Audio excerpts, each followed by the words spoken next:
Welcome. I'm Dr. Jerry Nolan, and this is Love is the Answer.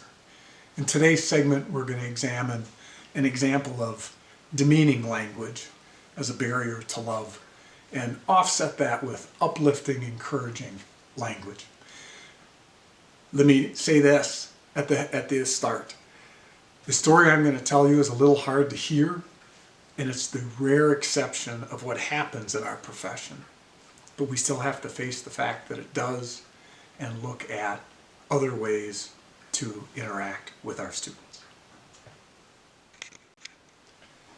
There is a seduction, a temptation to using harsh, demeaning language. We think it's going to get something done. We think it's going to make a good point and get students to change. That's never the case. We always feel bad. Students are negatively impacted. That's the real result.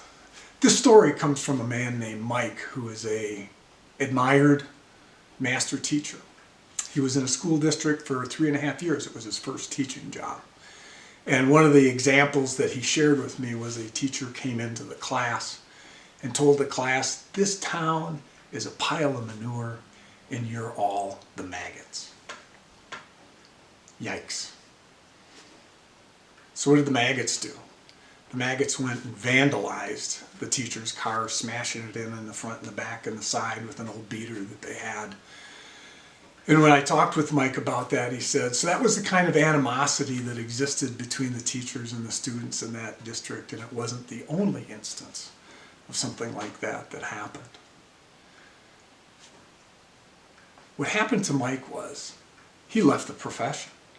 He said, he told me, he said, if this is the way it's going to be, I don't need this. And so this young man at the front end of his career left the profession, went off, worked for the Department of Natural Resources for a number of years.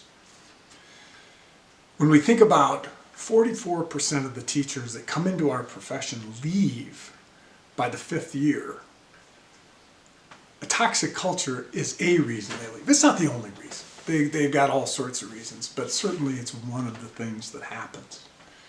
So this is what happened to an adult. Imagine what happens to kids and how they drop out, either physically walking out our doors or emotionally shutting down, whatever that happens to be. The story has a good ending.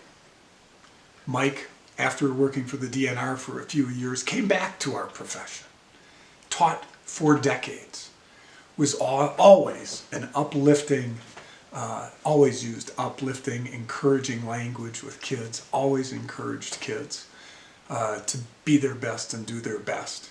He was often chosen by a student as their most influential teacher at that school. He was a leader in that way. And so he was able to overcome a toxic culture. But he did it because of his behavior and not buying into that. And he helped kids get into college, go become pharmacists, all sorts of wonderful jobs, because he was supportive, uplifting, and encouraging. I am very confident that you, like Mike, always use encouraging and uplifting language with your students. We do so because that's the language that lingers lovingly with them and makes the biggest impact. Thank you for watching today. Please read our companion blogs and watch our other videos at drjerrynolan.com. Those videos are also posted at our YouTube channel, Love is the Answer. Like us on Facebook, and as always, on behalf of me and my entire family, we wish you an abundance of peace and love.